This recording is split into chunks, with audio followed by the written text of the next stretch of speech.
सादर जय श्री राम भाइयों, मेरा नाम है पंडित आलोक मिश्रा और आप देख रहे हैं आपका अपना चैनल सनातन धर्म। प्रिय भाइयों, इस समय हम बात करने आने वाले अपने बहुत ही महत्वपूर्ण पर्व अक्षय तृतीया के विषय में। अक्षय तृतीया का पर्व क्या है, ये क्यों मनाया जाता है, इस पर्व को किस धर्म के लोग मनाते हैं और आखिर ये पर्व के दिन पूजा करने का जो शुभ मुहूर्त है वो क्या है। इस पर्व के दिन कहा जाता है कि किसी भी मुहूर्त देखने की जरूरत नहीं होती, इस दिन सर्वार्थ सिद्धि योग होता है। अर्थात क्यों होता है, और कहते हैं कि इस दिन सभी शुभ कार्य किए जा सकते हैं वो भी बिना पंचांग देखे। तो इसका राज क्या है, इन्हीं सब बातों को हम आज इस वीडियो के माध्यम से जानेंगे। हमारे अक्षय तृतीया के पर्व को आखा तीज के नाम से भी जाना जाता है। इस दिन को परशुराम जयंती के रूप में भी मनाई जाती है। यह पर्व हिंदू और जैन दोनों ही धर्म के भक्तों के लिए विशेष होता है। यह अक्षय तृतीया एक ऐसा पर्व है जिसे हिंदू धर्म और जैन धर्म दोनों भक्तों के लिए विशेष होता है। धार्मिक मान्यताओं के अनुसार अक्षय तृतीया तिथि पर ही त्रेता और सतयुग का आरंभ भी हुआ था, इसलिए इसे कृतयुगादि तृतीया भी कहते हैं। हिंदू धर्म में अक्षय तृतीया के पर्व का विशेष महत्व होता है। हिंदू मान्यताओं के अनुसार यह तिथि बहुत ही शुभ और महत्वपूर्ण मानी गई है। हमारे वैदिक पंचांग के अनुसार अक्षय तृतीया का पर्व हर वर्ष वैशाख माह के शुक्ल पक्ष की तृतीय तिथि को मनाया जाता है। अक्षय का अर्थ होता है जिसका कभी क्षय न हो या फिर जिसका कभी नाश न हो। इस तिथि को अबूझ मुहूर्त माना गया है, यानी इस तिथि पर किसी भी शुभ कार्य और मांगलिक कार्य को करने के लिए मुहूर्त का विचार नहीं करना पड़ता है। हमारे धार्मिक मान्यताओं के अनुसार इस शुभ पर्व पर किया जाने वाले दान, पुण्य, पूजा पाठ, जप, तप और शुभ कर्म करने पर मिलने वाला फलों में कमी नहीं होती है। इस दिन सोने के गहने खरीदने और माँ लक्ष्मी की पूजा करने का विशेष महत्व होता है। इस वर्ष अक्षय तृतीया का पर्व 10 मई को है। ऐसे में आइए जानते हैं इस पर्व के महत्व और तिथि के बारे में सब कुछ। क्या है इस तिथि का राज। सर्वप्रथम बात कर लें अक्षय तृतीया तिथि और पूजा मुहूर्त के विषय में। इस वर्ष अक्षय तृतीया का पर्व शुक्रवार 10 मई को मनाया जाएगा।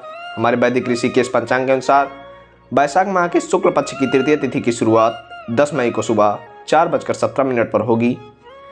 वहीं इस तृतीया तिथि का समापन 11 मई 2024 को सुबह 2:50 पर होगी। हमारे धर्म के अनुसार उदय तिथि के आधार पर 10 मई को अक्षय तृतीया का पर्व मनाया जाएगा। अक्षय तृतीया त्यौहार पर माँ लक्ष्मी और भगवान विष्णु की पूजा के लिए शुभ मुहूर्त सुबह 5:48 से लेकर दोपहर 12:23 तक रहेगा। 10 मई के दिन आप भगवान विष्णु और माँ लक्ष्मी की पूजा सुबह 5:48 से लेकर 12:23 तक कर सकते हैं। अब बात कर लें अक्षय तृतीया पर्व के महत्व के विषय में। अक्षय तृतीया पर्व को आखा तीज के नाम से भी जाना जाता है। इस दिन को परशुराम जयंती के रूप में भी मनाई जाती है। यह पर्व हिंदू और जैन दोनों ही धर्म के भक्तों के लिए विशेष होता है। यह एक ऐसा पर्व है जिसे हिंदू और जैन दोनों धर्म के लोग मनाते हैं।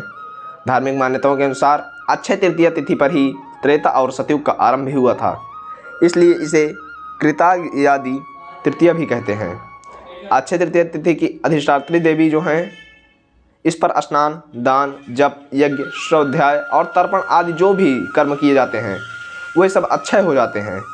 यह तिथि संपूर्ण पापों का नाश करने वाली और सभी सुखों को प्रदान करने वाली मानी गई है। शुभ कार्यों को संपन्न करने के लिए अक्षय तृतीया की तिथि बहुत ही खास मानी गई है। इस दिन नई योजना को शुरू करने, नए व्यवसाय, नौकरी, नए घर में प्रवेश करने और शुभ खरीदारी के लिए बहुत ही शुभ माना गया है। और अब बात कर लें इस दिन स्वयं सिद्ध अबूझ मुहूर्त क्या है, इस दिन पंचांग देखने की जरूरत क्यों नहीं है। हमारे शास्त्रों में अक्षय तृतीया को स्वयं सिद्ध अबूझ मुहूर्त माना गया है, यानी इस तिथि पर बिना मुहूर्त का विचार किए सभी प्रकार के शुभ कार्य संपन्न किया जा सकता है। इस दिन कोई भी शुभ मांगलिक कार्य जैसे विवाह, गृह प्रवेश, सोने चांदी के आभूषण, घर, भूखंड या वाहन आदि की खरीदारी से संबंधित कार्य किए जा सकते हैं। ऐसी मान्यता है गृह प्रवेश, वैवाहिक कार्य, सकाम अनुष्ठान, दान, पुण्य, पूजा पाठ अच्छे रहता है। अर्थात वह कभी नष्ट नहीं होता है। अब हम साथ ही बात कर लें अक्षय तृतीया का ज्योतिष ये महत्व क्या है, इसका ज्योतिष से क्या संबंध है। हमारे हिंदू पंचांग के अनुसार हर वर्ष अक्षय तृतीया का त्यौहार वैशाख माह के शुक्ल पक्ष की तृतीय तिथि को मनाया जाता है। हमारे वैदिक ज्योतिष शास्त्र में भी इस तिथि का विशेष महत्व होता है। ज्योतिष शास्त्र के अनुसार जब अक्षय तृतीया का पर्व आता है तब सूर्य अपनी उच्च राशि अर्थात मेष राशि में रहते हैं, साथ ही इस तिथि पर चंद्रमा वृषभ राशि में मौजूद होते हैं। माना जाता है कि इस दौरान सूर्य और चंद्रमा दोनों ही सबसे ज़्यादा चमकीले यानी सबसे ज़्यादा प्रकाशित उत्सर्जित करते हैं। इस तरह से अक्षय तृतीया पर ज़्यादा से ज़्यादा प्रकाश पृथ्वी की सतह पर मौजूद रहता है। इस कारण से इस अवधि को सबसे शुभ समय माना जाता है। प्रिय मित्रों, आज का वीडियो बस इतना ही। अगले वीडियो में हम आपको अपने सनातन धर्म से जुड़ी अन्य नई जानकारी देंगे। तब तक के लिए जय श्री राम। प्रिय भाइयों, यदि आप मेरे चैनल पर नए हैं तो चैनल को सब्सक्राइब और वीडियो को लाइक करना न भूलिएगा। धन्यवाद। जय श्री राम।